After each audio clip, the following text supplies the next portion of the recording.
Boa noite a todos, sejam todos bem-vindos. Vamos então iniciar a nossa comemoração, né, no mês das mulheres. Agora nós sim estamos em março, e essas mulheres maravilhosas que a gente tem no romance do Emmanuel, né? Por isso que nós escolhemos esses personagens para estar aqui. E hoje nós temos a Mulher Séria com a Isabela Falcão. Isabela Falcão, fala um pouquinho de você, de que cidade você é, Isabela? Eu sou de João Pessoa, aqui da Paraíba. Ah, Extremo aqui do Nordeste, extremo Oriente aqui do Brasil. nossa, que gostoso. Nós somos a maioria aqui de Jundiaí, mas o Népilos Divina, por ser online, então nós temos aqui do Sul, temos do litoral aqui de São Paulo, temos de outros estados também, isso é muito gostoso, essa diversidade, né? E a Isabela, né, a gente, nesse evento que nós estamos fazendo aqui das mulheres do Emmanuel, dos romances do Emmanuel, a gente também procurou um pouquinho as mulheres diferentes, né, representando. Nós temos aqui também a Silvia, que vai estar conosco também, para falar da Alcione. Então, assim, é muito gostoso essa diversidade também. E a gente sempre apresenta o convidado do que representa para nós, do Népiros Divina, né? Porque cada um tem a sua trajetória na doutrina espírita, no NEP, mas a gente sempre traz assim algo da identificação do Népiros Divina, né? E acho que a Isabela, quando eu vi já alguns estudos dela, ela representa essa renovação. A gente que é do grupo Népiros Divina, que somos jovens há mais tempo, né? E é tão gostoso escutar uma jovem, essa renovação, né? Então, a Isabela acho que traz essa renovação dentro de nós. Então, Isabela, fica à vontade, seja bem-vinda e nos apresenta a Célia. Então vamos começar, gente. Primeiro, nada melhor do que começar hoje falando de Célia e de 50 anos depois do que com adversidades, né? Porque Célia lutou muito para ser quem ela é e chegar até o final da trajetória que a gente viu. Então a gente tem que lutar pelo menos um pouquinho, né, para ter o mérito de falar sobre ela, porque a gente vê ao longo da história caluniada, ela realmente carregou uma cruz muito pesada e eu acho que a gente só imagina, né? A gente chora ao longo do livro, porque assim, eu li 50 anos depois foi o último livro dos 5 romances de Emmanuel, né? Foi o único que eu ainda não tinha lido ano passado. Aí eu fiz, não, vou pegar a quarentena e vou ler. E aí chorei muito. E aí virou um dos meus preferidos, junto com a Alcione e Célia. E a segunda leitura, você chora de novo. E aí você vê essa trajetória dela e faz, meu Deus, parece que a gente sente com ela essa trajetória. Não só cristã num tempo que era proibido ser cristão, mas ainda mulher numa sociedade tão patriarcal. E aí ela sofreu muitos perrengues, né? Muitas dificuldades. E aí, pronto, Nara tá dizendo que é do NEP da Paraíba, né? Da Federação Espírita Paraibana, eu também, eu nem disse isso, sou do NEP aqui, FEPB. E aí ela carrega essa cruz, ela tem esse sofrimento, e a gente é chorando tanto com os padecimentos dela, e eu acho que a gente pega só 1%, sabe? Então, a gente só imagina o que ela realmente teve que passar nessas noites ao relento, sem saber o que ia acontecer, andando sozinha. Gente, vocês imaginam o que é para uma mulher no segundo século, né? Tá andando sozinha na noite, deserto aqui em ruas, você já fica temerosa? Imagina lá, né? Terra sem lei. Lá no Império Romano, você indo por lugares que não tinha ninguém, perto de florestas, e ela se apegando a Jesus, mas assim, se apegando a Jesus mesmo. Porque você vê em momentos, gente, que Célia, ela às vezes perguntavam, e você tem alguém? E aí ela pensava um pouco, e ela podia pedir, sabe, para voltar. Ela diz, eu vou com Jesus, eu tenho Jesus. E a gente vê ela saindo sem nada, sabe? A pessoa sem nada, nem uma mochilinha. Às vezes eu faço, Célia, volta aqui, pega uma mochilinha só com suas coisas antes de sair de casa, umas provisões, vai assim, não. E ela só com a roupa do corpo. Então, e a cruz dela. E aí, gente, com esse preâmbulo, né, sobre o que é falar sobre Célia, que é calúnia, que é dificuldade, que é uma grande redenção, uma história de redenção, de crucificação mesmo, de apostolado, porque Célia é um apostolado, a gente entra aqui na vivência dessa que é maravilhosa. E aí, gente, para primeiro introduzir, né, iniciar de fato, que eu já fui falando de Célia, mas iniciar de fato com 50 anos depois, né?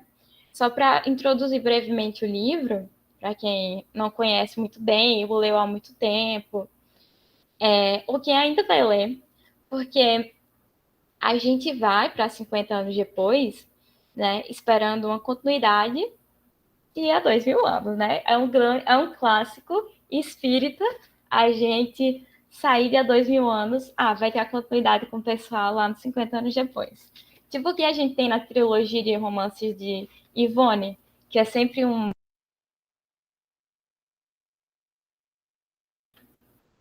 Ui, sem querer eu desativei aqui. A gente espera que Emmanuel faça isso aqui com a gente. Sendo que essas figuras, né, em que essas figuras centrais, que seriam naturalmente Lívia, maravilhosa, Publio Lentulus, Flávia, Ana e tantos outros, a gente vê pouquíssimos aqui. A continuação da história, desses 50 anos depois, tem alguns desses personagens, mas eles já não são tão centrais à história. É como se Emmanuel mudasse um pouco o foco. Alguns reencarnam e estão aqui auxiliando nesse desenrolar. E aí é fascinante porque a gente também vê alguns deles. E aí, Emmanuel vai falar para a gente, né, introduzindo nessa carta ao leitor que ele faz, é fundamental. Gente, toda introdução em livro espírita, a gente aprende que é fundamental para entender a obra. Você quer já pular, mas não pode. O vulgo prolegômenos, né, de Kardec, vai dar tudo de bandeja para a gente entender. E aqui a gente vai ver que Emmanuel vai dizer, olha, vai ter Publio Lentulus enquanto na história, um escravo, vai ter outro personagem aqui, mas outros personagens eles já estão em outro momento. E ele vai dizer, a central, realmente o personagem central da história vai ser Célia Lúcius, que é de uma família patrícia romana. E aí que ele vai começar a falar para a gente, situando a gente nessa história, de Célia, nessa carta ao leitor. E vai ser importante ver um pouquinho do que Emmanuel vai dizer, descrevendo Célia, para a gente sentir um pouquinho de o que é Célia Lúcius, né? O que ela representa para a gente nesse livro, na história do cristianismo primitivo em si. Porque ela representa, segundo o pessoal estava estudando com os jovens, eles disseram, Célia é a dona e proprietária da empresa Cristianismo Primitivo, porque ela é rainha. Então, assim, ela é um grande exemplo. E aqui a gente vai ver com algumas coisas que Emmanuel vai dizer na carta ao leitor. Em 2 trechos que queria estar aqui falando com vocês, ele vai dizer assim, que ali, em há 2000 anos, Publio Lentulus ele se movimenta no acervo de farrapos morais e deslumbramentos transitórios, sendo que aqui, agora, em 50 anos depois, ele, como escravo na história, observa uma alma. Então a gente vê que na história vai estar aqui observando uma alma.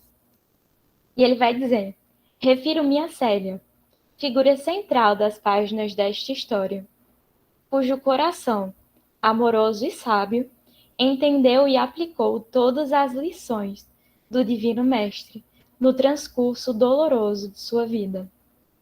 Na sequência dos fatos, dentro da narrativa, seguirás os seus passos de menina e de moça, como se observasses um anjo pairando acima de todas as contingências da terra.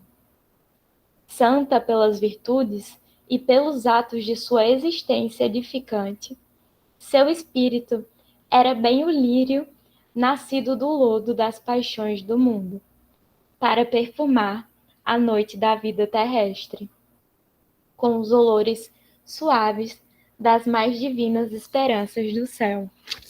Rapidinho.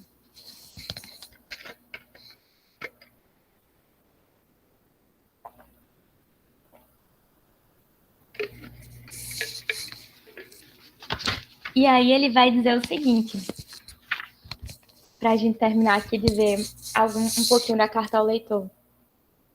Vai dizer que é a história de um sublime coração feminino que se divinizou no sacrifício, e aí são palavras-chave aqui do livro, no sacrifício e na abnegação, confiando em Jesus, nas lágrimas da sua noite de dor e de trabalho, de reparação e de esperança. E aqui um fato que Emmanuel vai dizer para a gente e que mostra como ela foi um ponto importante no cristianismo primitivo, não só para a gente espírita. A Igreja Romana lhe guarda, até hoje, as generosas tradições nos seus arquivos envelhecidos, se bem que as datas e as denominações, as descrições e apontamentos se encontrem confusos e obscuros pelo dedo viciado dos narradores humanos. E aí que a gente vai ver, com isso que Emmanuel diz, eu sempre fico com medo de dar spoiler, estava até falando com a Angela sobre isso. Gente, é livre dar spoiler aqui, mas assim, guardadas as devidas proporções, né, sem entregar muito do livro, ao final do livro, ela vai estar com outro nome, com outro estilo de vida, né, vai estar no monastério com outro nome, já não estou entregando o nome. Mas, e aí com esse outro nome, que ela vai se eternizar mesmo nesses registros da igreja também. Sendo que também, né, tem até um livro de estudo espírita que tentaram fazer esse paralelo, porque na igreja ela é conhecida como Irmã Marina, enquanto ela é Célia pra gente, ela vira Irmã não, Santa Marina. E aí a gente vê com essas questões de Célia, a gente reflete sobre algumas coisas. Porque conhecer Célia, gente, e ver o livro não é um se emocionar por se emocionar, não, tá? Que a gente, às vezes, a gente tá lendo um livro, né? E a gente só se emociona. Ah, que história bonita. E aqui não é o que acontece. Porque o que acontece com Célia Lúcia, com a gente, é que a gente se emociona profundamente no sentido de propósito existencial, de que ela nos toca tão profundamente, no mais íntimo mesmo, por sua sabedoria, pela sua candura, pela sua fortaleza, que ela faz com que a gente se lembre de casa. Ela faz com que a gente se lembre do lar espiritual, né? Ela faz com que a gente lembre do propósito existencial mesmo.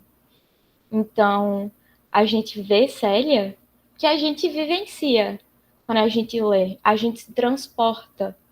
Então, a gente vê, a gente se encontra com ela nessas páginas.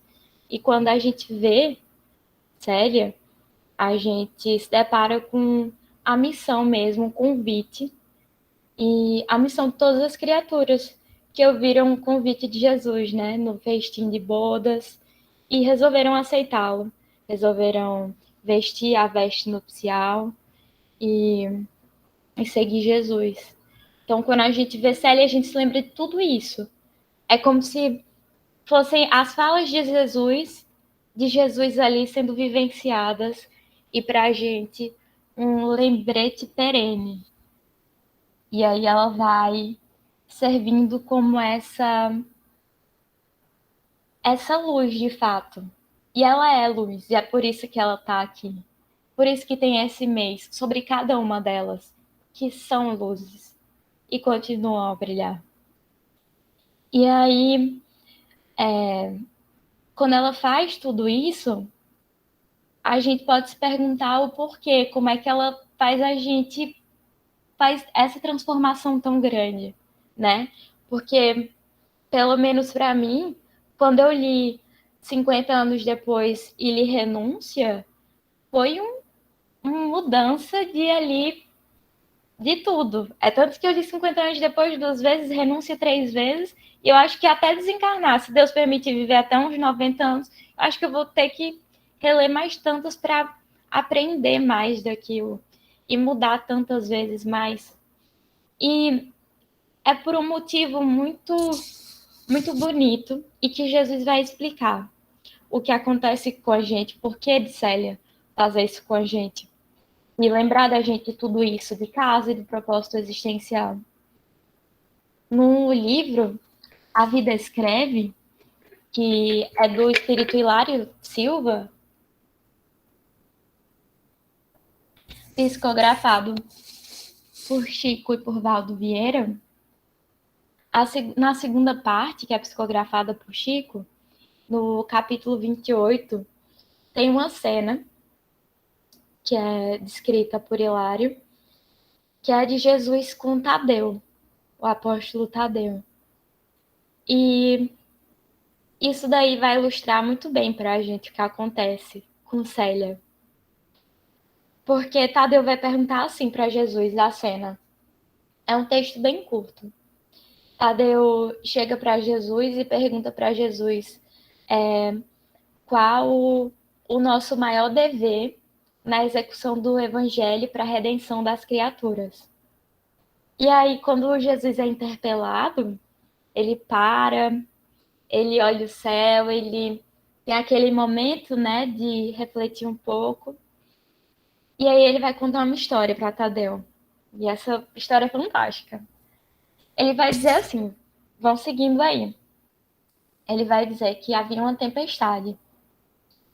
E em meio a essa grande tempestade, inúmeros viajantes, tinham vários viajantes ali nessa tempestade, e inúmeros viajantes foram se recolher num enorme casarão, que se assemelhava a um labirinto. Tem todo encadear uma história mesmo. Tinha uma tempestade, vários viajantes foram se recolher a um casarão que se assemelhava a um labirinto. E como eles tinham medo uns dos outros, eles se recolheram cada um aos quartos mais internos dessa casa. Sendo que anoiteceu, veio a noite, e eles procuraram então um lugar de saída e não encontraram. É uma casa que se assemelhava a um labirinto e estava à noite. E aí o que acontece, Jesus diz, é que começa um enorme conflito dentro da casa. E diz que gritos, pancadarias, lamentos, ele diz crimes nas trevas. No entanto, e aí é o ponto-chave, no entanto, passava por ali um indivíduo que, quando ouviu isso tudo acontecendo, os pedidos de socorro que vinham daquele casarão, longe de gritar, longe de discutir, ele simplesmente acendeu a sua candeia e passou entre aquelas pessoas, passou entre os viajantes em profundo silêncio. E aí Jesus disse que bastou a luz dele para que todos eles percebessem os disparates que vinham fazendo e para que ao mesmo tempo encontrassem por si mesmos, e eu acho que essa é a chave, por si mesmos, a porta libertadora.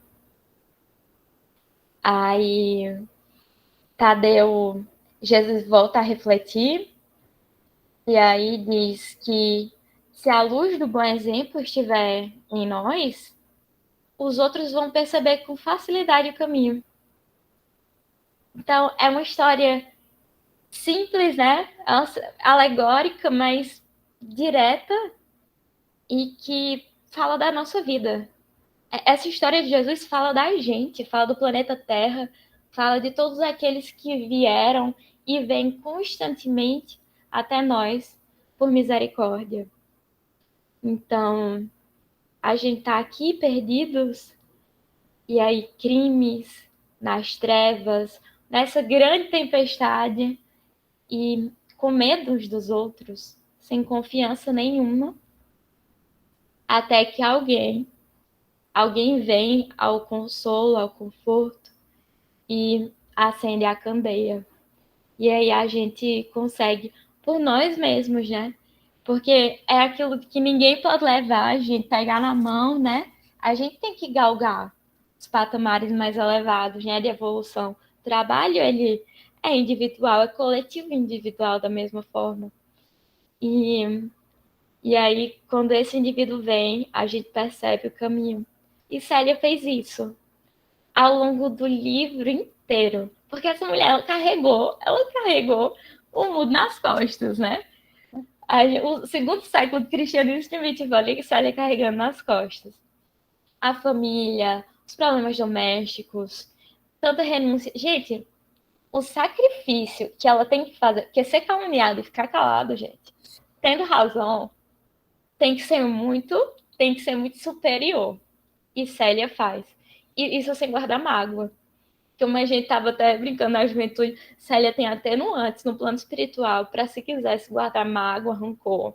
E ela nem faz, né? Ela não guarda mágoa, ela perdoa a todo instante, ela não julga.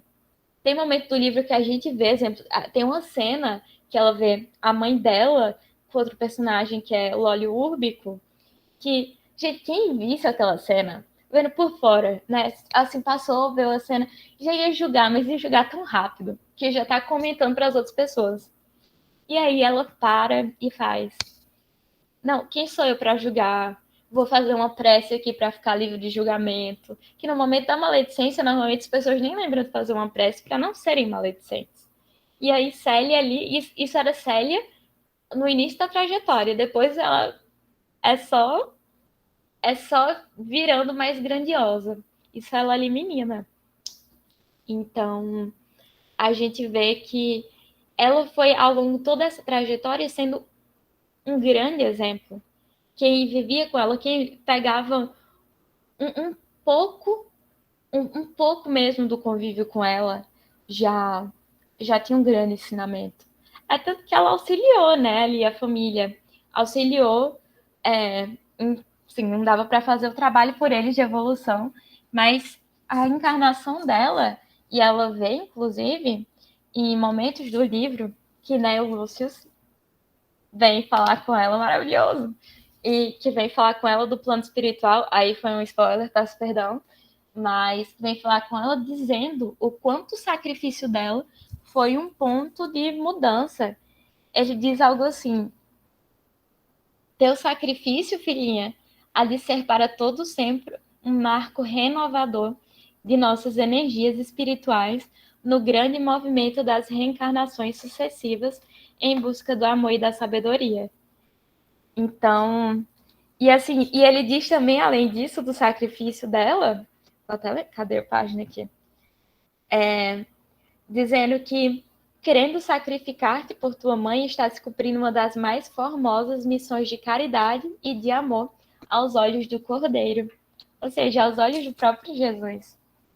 E aí, ela vai nessa trajetória, ela vai dando esses exemplos que lembra pra gente isso de ver Célia, porque, como eu disse, você vai vendo algumas passagens, alguns ensinamentos que são dados pela vivência dela. Ela vai fazendo isso de uma forma sem violentar. Ela vai fazendo isso de uma forma muito natural. Enquanto filha, enquanto tanto enquanto filha, depois quando sai e tem que seguir sua vida e vai conhecendo outras pessoas, e aí vai pro monastério, né? Eu nunca sei se eu falar monastério ou mosteiro, mas acho que é monastério. Vai ali, né, para aquele aquele grupinho de pessoas lá em Alexandria, ficar reclusa. E a gente vai vendo que ela vai exercendo, apesar de ter uma autoridade moral muito grande e de ter uma eloquência muito boa, quando ela está interpretando ali, exemplo, quando ela está ali nesse grupo de pessoas cristãs, lá em Alexandria, a gente vê que no momento de interpretação do texto, ela realmente consegue adentrar e pegar a essência da palavra de Jesus. E aí tem o chefe ali, Epistáfio, eu acho que era o nome dele. Nossa, sério, tento não julgar, mas já julgo.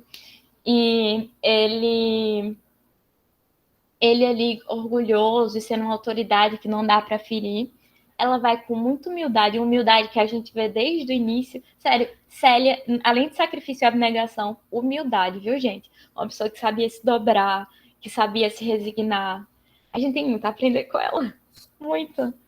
E um temperamento, sabe, maravilhoso.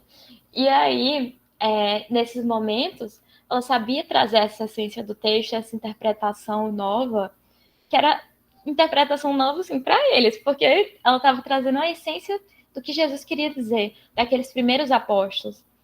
E com muita humildade mesmo, sem ofender. Tipo, olha, gostei muito do que você falou, porém, a gente pode ver por esse. E aí ela falava de uma forma muito cândida, muito, muito bonita. Então a gente vê que ela não humilhava, ela não se colocava como superior, ela se fez pequena. Aquela de João Batista, de se fazer pequeno para que o Cristo crescesse, ela soube se fazer pequena. É tanto que lembrou muito, até fui atrás de Fonte Viva de Emmanuel, lembrou muito da fala de Paulo de Tarso, quando ele fala que fiz-me fraco para os fracos, né? Para ganhar os fracos. Fiz-me tudo para todos, para por todos os meios chegar a salvar alguns. E isso é muito caminhar de Célia Lúcius, dela sabendo ir andando sem ofender, fazer-se pobre de espírito, né? E aí, comentando esse texto, Emmanuel vai dizer, inclusive, que descer para ajudar é a arte divina de quantos alcançaram conscienciosamente a vida mais alta, né? Como nessa passagem de que Hilário da Silva narra aí para a gente, a vida escreve, que Jesus conta, o que vem com candeia, né?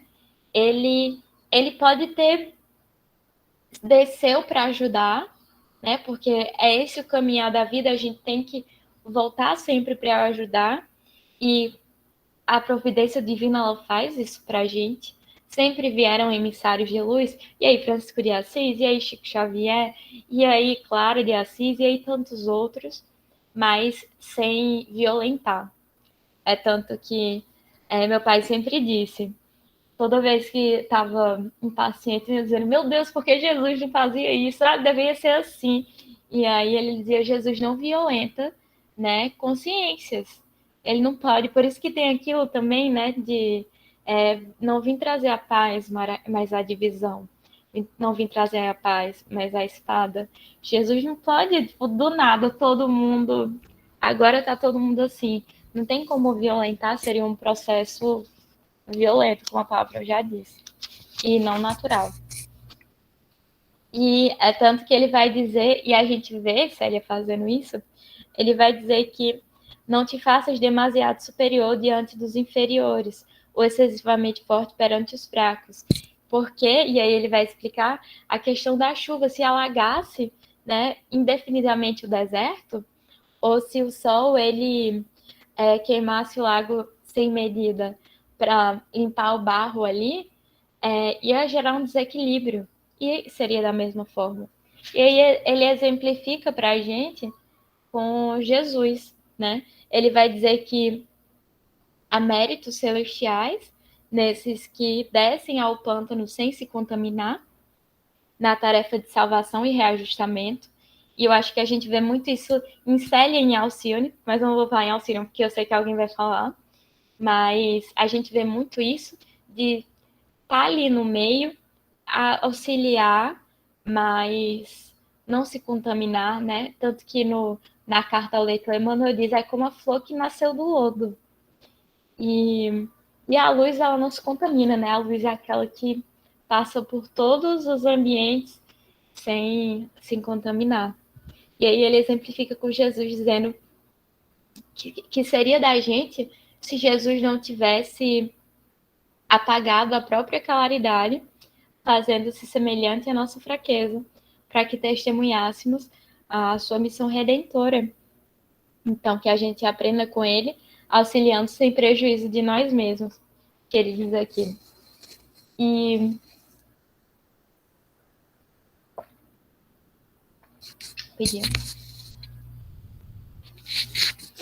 E isso a gente vai vendo com essa clareza. E aí, nisso de não trazer spoilers, mas a gente está refletindo com Célia, a questão do sacrifício é vista de uma forma muito forte no livro, desde o momento que ela era muito nova. Nos primeiras páginas do livro, que a gente a vê tipo, no tempo presente do livro, mas já narrando algumas partes do passado dela, a gente vê que ela está com 18 anos. Ela é muito nova quando o livro começa. Mas já conta algumas coisas do passado, que ela já tinha começado fazendo um grande sacrifício por amor. Ela teve que abrir mão do seu grande amor, pelo contexto da época e por imposições da família. Então, a vida dela, já desde cedo, já pediu dela sacrifícios. E a gente vai vendo que a vida não foi diminuindo. Ela teve que sacrificar pela mãe. E aí, ela que quis renunciar por amor. E aí, com o andar, né, da carruagem, a gente vê também no monastério ela assumindo outra culpa que ela não tinha, novamente sendo caluniada. E quando ela é silenciada aí, tem uma fala que o irmão Marino, que é um personagem que aparece em dado momento, né? Que é Lésio Munácio, tem esses dois nomes dele, que ele diz assim que, eu até anotei aqui, ele diz que entre a dúvida e a verdade é sempre melhor o sacrifício, pois a verdade é de Jesus, e vencerá tão logo a sua misericórdia julgue a vitória oportuna. Então, entre a dúvida e a verdade, melhor o sacrifício. Isso daí fala muito da vida de Célia, né? E assim, é difícil.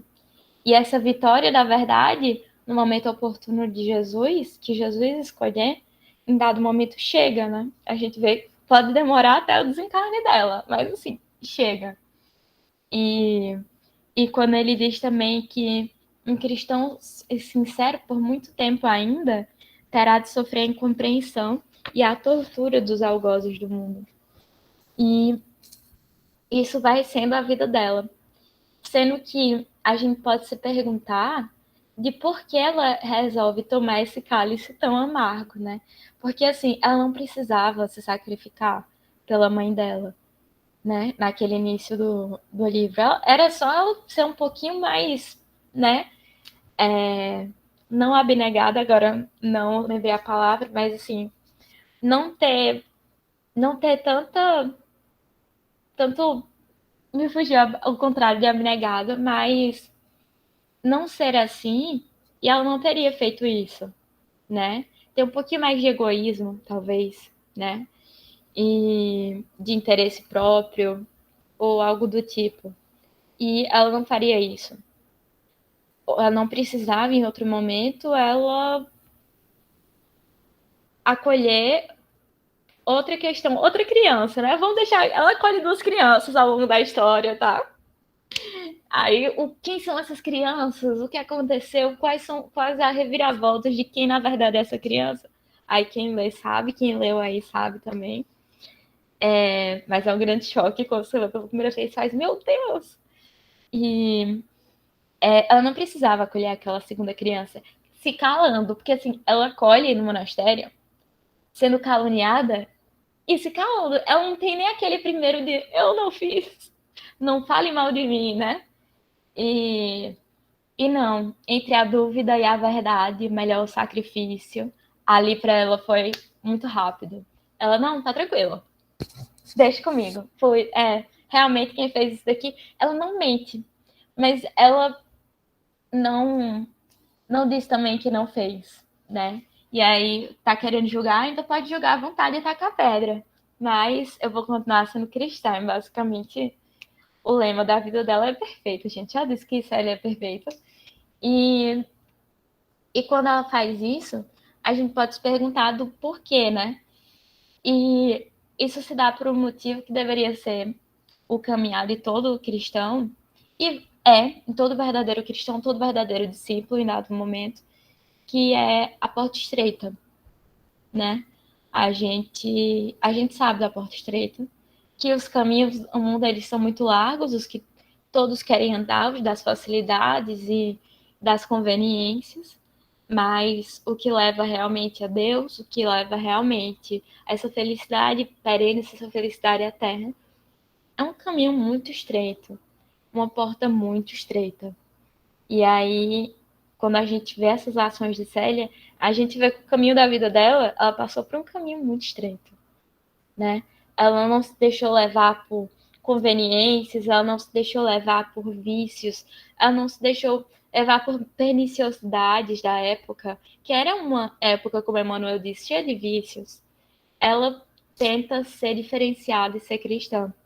E aí a gente lembra, não deu para não lembrar, da conversa de Jesus com Maria Madalena, em Boa Nova, que eles vão falar sobre isso, sobre essa porta estreita, que Jesus vai falar para a gente que o mundo, ele viciou todas as fontes de redenção, e é imprescindível compreenda que em suas sendas a virtude tem de marchar por uma porta muito estreita. Geralmente, um homem deseja ser bom como os outros, honesto como os demais, olvidando que o caminho onde todos passam é de fácil acesso e de marchas sem edificações. E aí ele vai dizer isso, que a virtude no mundo foi transformada na porta larga da conveniência própria. Que ele diz que a gente quer amar, né, os que nos amam, quer amar os que estão na nossa casa, né, os nossos parentes, os que pertencem ao círculo pessoal. Que ele diz os amigos, os que pensam como nós, né? Os que têm as mesmas crenças que a gente. E não os que pensam o contrário da gente, aqueles que, né, que a gente não tem praticamente nenhuma afinidade. E aí que ele diz que o que verdadeiramente ama, porém, conhece a renúncia suprema a todos os bens do mundo e vive feliz na sua senda de trabalhos para o difícil acesso às luzes da redenção. O amor sincero não exige satisfações passageiras, que se extinguem no mundo com a primeira ilusão. Trabalha sempre, sem amargura e sem ambição. Célia, com os júbilos do sacrifício. Só o amor que renuncia sabe caminhar para a vida suprema. E aí que ele diz, né, que somente o sacrifício contém o divino mistério da vida, que viver bem é saber imolar-se.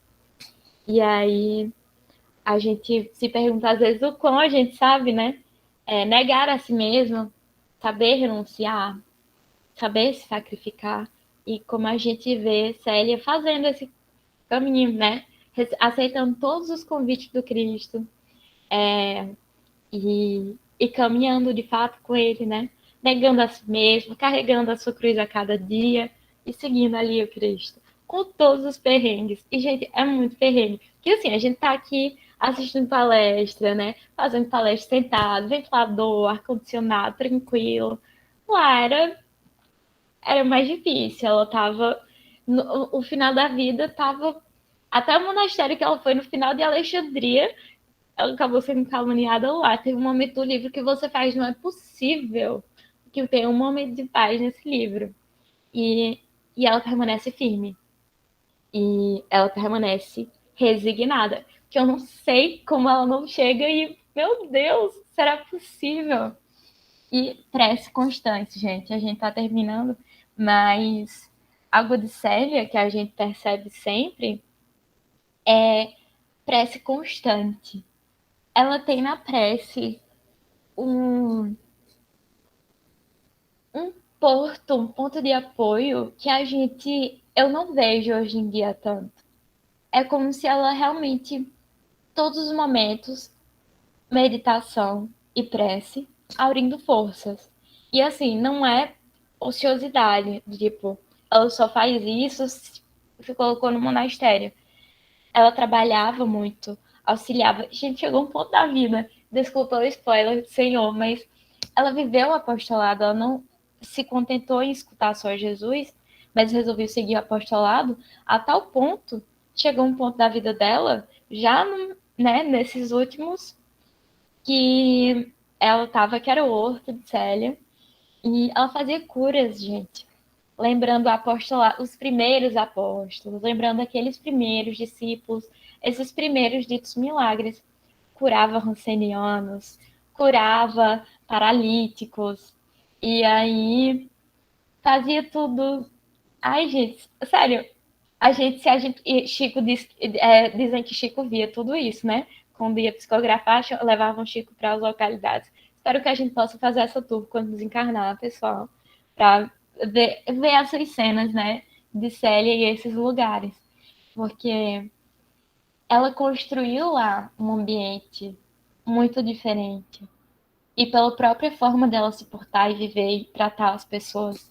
E receber todos os aflitos, todo mundo na porta. E ela já tinha problema. Ela não recebia, tipo, alguém, eu tô com problema. Ela, pelo amor de Deus, eu já tenho os meus. Mas tava doente ali, tava nas últimas e tava lá falando de Jesus e trabalhando com o pessoal e fazendo tudo. E toda vez, desde o início do livro, tem um momento de dificuldade, ela não se desespera. Em vez de se desesperar e dizer, meu Deus do céu, o que vai acontecer? Ela pode ter momentos de desânimo, o que é bom até ver, porque a gente vê que é normal se desanimar, né? Às vezes bater um, meu Deus, o que é que vai acontecer e chorar, mas ela sempre parava, rezava e meditava antes de dar uma resposta, nem que seja muito rápido, esperando um auxílio dos céus mesmo, um auxílio do alto. E é por essa sensibilidade, que Célia é pura sensibilidade, que ela mantém uma serenidade constante. Diante de todos esses reveses, olha que tem tantos outros que a gente nem contou. Botaram para fora de casa, fora do monastério, sabe? Pelos caminhos tiveram outros. E ela sempre parava e se conectava, pedia ajuda a Jesus e tinha nele esse porto constante. E é por essa sensibilidade e serenidade que ela sempre era inspirada. E a gente vê também a mediunidade com Célia, né, gente? Porque ela via, ela escutava, ela recebia inspiração. Então, assim, dava só para falar sobre mediunidade com Célia Lúcius. E isso é muito importante para a gente, que a gente vai aprendendo sobre a entrega a Deus, né? E sobre trazer para a prática mesmo. Então, Célia, para sempre, dona e proprietária da empresa Cristianismo Primitivo, né? Maravilhosa e que Emmanuel trouxe para a gente com muita beleza mesmo, com muito carinho, toda essa história dela. Porque é como Emmanuel disse, quando ele fala sobre, interpretando a fala de Jesus sobre sois a luz do mundo, Emmanuel diz que cristão sem espírito de sacrifício é como lâmpada morta no santuário do Evangelho. Então, Célia tinha muito espírito de sacrifício.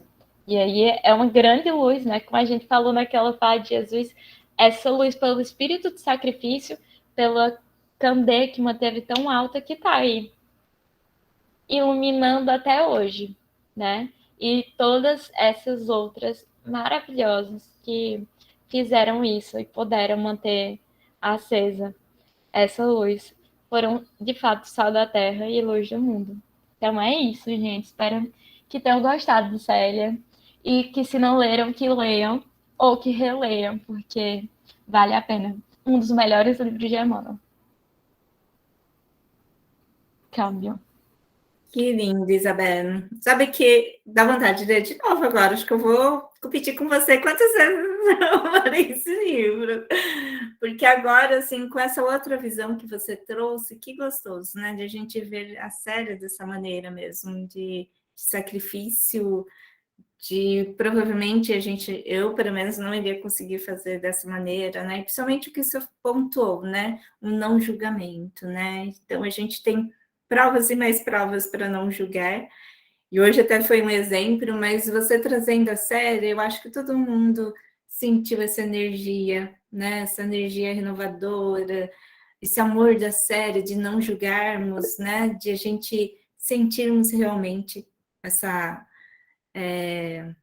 esse sentimento maravilhoso, né? Esse acolhimento da série que ela tem tanto, né? Foi muito bem.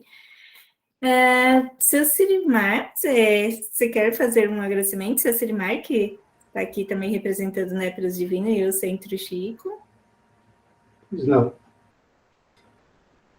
Isabela Falcão, é um prazer tê-la conosco. Parabéns, viu, pela exposição. Mas antes, você me permite, viu, me permite fazer uma colocação que ocorreu na semana passada, não é? E por uma falha técnica, não é? Nós deixamos de comentar a brilhante também exposição da nossa Ângela, aqui do NEP Luz Divina, não é? Ela falou sobre a mulher Lívia, não é? E ela esclareceu, né, que ter sido uma pessoa amorosa e persistente, né, e que acompanhou o público pela via dolorosa, foi seu braço amigo, e esse braço amigo é que devemos observar como exemplos entre nós, né, particularmente na família, com o nosso próximo, né? Nós muitas vezes relegamos a segundo plano, né, a nossa obrigação de apoiarmos, né? Mas, então, feita essa reconsideração, né, voltamos então, Isabela, do NEP da Paraíba, não é? De João Pessoa. É realmente um prazer tê-la conosco, viu? E fizemos um tour, né, pelo livro, né, 50 anos depois, né? Você apresentou assim, tão serenamente, né, tão espontaneamente, né, que nós devemos aproveitar a oportunidade, né, de refletir, né, sobre os nossos ideais, né, o que trazemos, as ideias inatas que temos, né, os nossos vícios, as nossas tendências, né, procurar o exemplo, né, dessa pessoa tão nobre, né, que foi Célia, né? Ela vivenciou realmente as lições de Jesus, né, no transcurso doloroso de sua existência, como você mesmo colocou, né? Foi realmente uma luz acesa na estrada de numerosos espíritos amargurados, sofredores, como disse Emmanuel. Então, Isabela, parabéns, viu? Fico muito feliz de ter assim a oportunidade de conhecê-la, não é? E gostaria até de aproveitar a oportunidade, né, de dizer a você que eu era mais ou menos cego com relação às pessoas fora aqui da região que estavam eu cego, né, de não ver a evolução da doutrina fora desse mundinho meu aqui, sabe? Parabéns, viu? Fiquei e comecei a abrir os olhos, né? Há aproximadamente há 20 anos, quando conheci não sei se você já ouviu falar, o Coronel Lobo, ele é de Campo Grande, ele esteve aqui várias vezes em Jundiaí, e ele era lá de Poconé, sabe? Lá uma cidade ovinho, lá no norte. E falou, e explicou tão bem o Evangelho, falava tão bem da doutrina, várias palestras, né? Uma disposição como a sua, viu? Assim, espontâneo, viu? Muito. Parabéns, viu? Seja feliz, viu? E acredito que você está se sentindo feliz como nós, né? E gostaríamos que você voltasse muitas outras vezes, viu? Parabéns. Muito obrigado, viu? Eu que agradeço, gente. Agradeço o convite, a oportunidade. Espero voltar outras vezes também ver vocês. Ai, com certeza. Vamos tirar nossa foto, que eu acho que o pessoal está saindo. Vamos tirar uma fotinha. Se a gente não tirar foto agora, todos nós vamos para João Pessoa. Isabela recebe a gente aí na sua casa. Combinado, combinado. Uma foto que aí a gente aproveita e escuta mais a Isabela, né, seu Siriwai? Vamos lá para a fotinho. Deixa eu só conferir se está tudo ok, que semana passada a gente não conseguiu tirar foto. Tá ótimo. Alguém mais quer fazer algum comentário? Fica à vontade. Maria de Lourdes. Eu gostaria de compartilhar com vocês, como eu disse no início, eu sou apaixonada por Célia, então eu já fiz muitos estudos com ela, estudos de buscar conhecimento sobre ela. E o último que eu encontrei foi de que ela foi na Igreja Católica a Virgem Santa Marina. E ela tem uma estátua lá em Veneza, com o seu filho, diz lá ao lado direito, por todo esse trabalho que ela teve e toda essa doação de amor. Então, ela foi venerada como santa. E ela tem essa estátua lá na igreja. Tem um jornal, vou colocar aqui, tem um jornal que fala muito dela, que é um pesquisador que ele se chama Carlos Alberto Tavares. E ele publicou isso em 2008 no Jornal Espírita Mineiro. Lá eu encontrei bastante coisa dela. Então eu fiquei ainda mais apaixonada por essa mulher. Porque, meu pai, gente, é muito grande esse personagem. É muito grande. Então, a gente tem muito que aprender com ela. Ela se doou em todos os sentidos. Era isso que eu queria colocar, minha contribuição. Obrigada, Maria de Lourdes. Estou vendo aqui os comentários da Nayara, né? Falando que toda vez que escuta você falando uma coisa, fica com vontade de ler novamente, né? Eu acho que todo mundo vai ler uns 50 anos depois novamente. Isso foi muito bom. Bom, vamos estar finalizando, né? A gente tenta prolongar um pouquinho mais com a Isabela, mas nós temos o nosso tempinho. Isabela, você quer fazer alguns comentários finais para a gente estar terminando? Não, gente, só que a gente siga o exemplo, né, dessas personagens, de todos esses personagens, na verdade.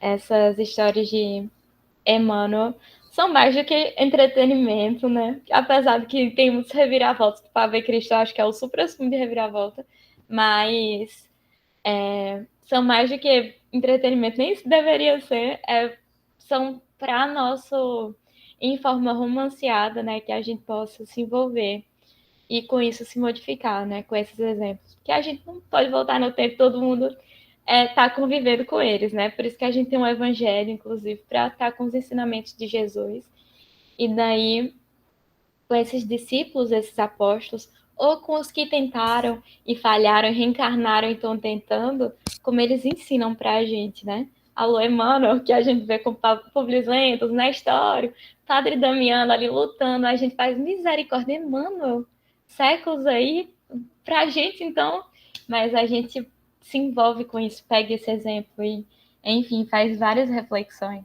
Então, é muito importante. Então, vamos estudar os livros de Emmanuel e os livros da doutrina e seguir esses caminhos de aprendizado. Obrigada, gente.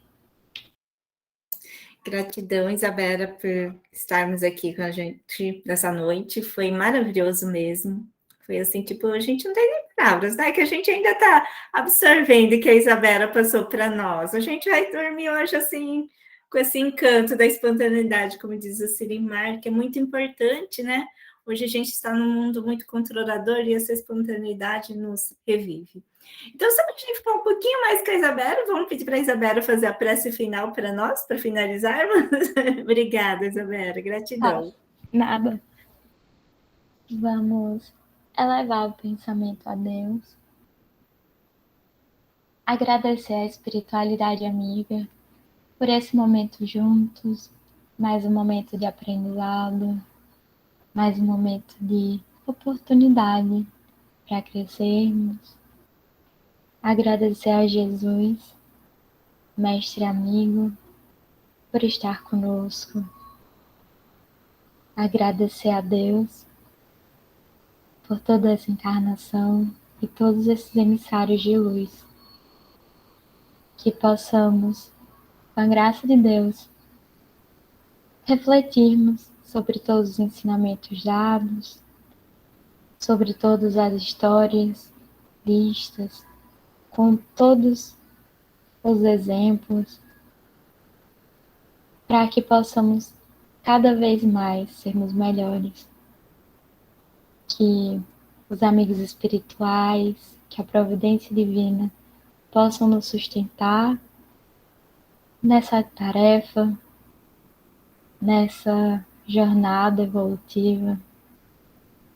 Que Deus possa iluminar e abençoar todo o planeta Terra, todos os que precisam de esperança, todos que estiverem desamparados, precisando de paz, precisando de alimento, todos que estiverem doentes, e todos os lugares de conflito no planeta, para que possam apacentar o coração e vivermos todos em paz, com a graça de Deus.